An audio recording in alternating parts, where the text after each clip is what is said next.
Disponible sur Netflix depuis le 24 septembre, la nouvelle série de Mike Flanagan ne lésine pas sur l'hémoglobine dans l'avant-dernier épisode. Les comédiens reviennent sur le tournage de cet épisode très spécial. Avec Sermon de minuit, Mike Flanagan signe sa troisième série pour Netflix après The Haunting of Hill House et The Haunting of Bly Manor. Très différente des deux précédentes séries dans son approche, même si elle reste dans le genre de l'horreur, Sermon de minuit est une série très cérébrale. Jusqu'à l'avant-dernier épisode, véritable festival Attention, la suite de cet article va dévoiler des éléments clés de l'intrigue de Sermon de minuit. Si vous n'avez pas vu l'épisode 6, ne lisez pas ce qui suit. Vous êtes prévenus, l'épisode 6 de Sermon de minuit voit une majorité des paroissiens de Saint-Patrick accepter la part d'ange en eux et en devenant complètement démoniaques.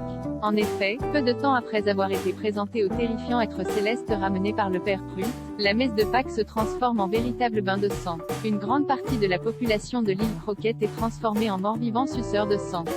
Sont-ils des vampires? Le mot n'est jamais prononcé dans la série. Ils le sont propres, et on peut penser que le terme vampire ne fait pas partie de la culture populaire dans l'univers de Sermon de minuit, tout comme celui de zombie est absent de The Walking Dead. À la fin de l'épisode, seul un petit groupe reste indemne. Ils sont alors obligés de fuir pour sauver leur vie pendant que les membres de leur famille, leurs amis et leurs voisins se dévorent les uns les autres dans une sorte de grand festin bien sanglant sur les bancs de l'église. C'était clairement chaotique, a lancé en riant Christine Lehmann dans une interview vidéo diffusée sur le site de TV Lit, d'autant plus qu'elle rappelle le contexte du tournage, en pleine pandémie de coronavirus, au moment où les rassemblements dans les églises étaient interdits et où les comédiens devaient hurler et cracher du sang. C'était glissant, s'est amusé à dire Amish Linklater.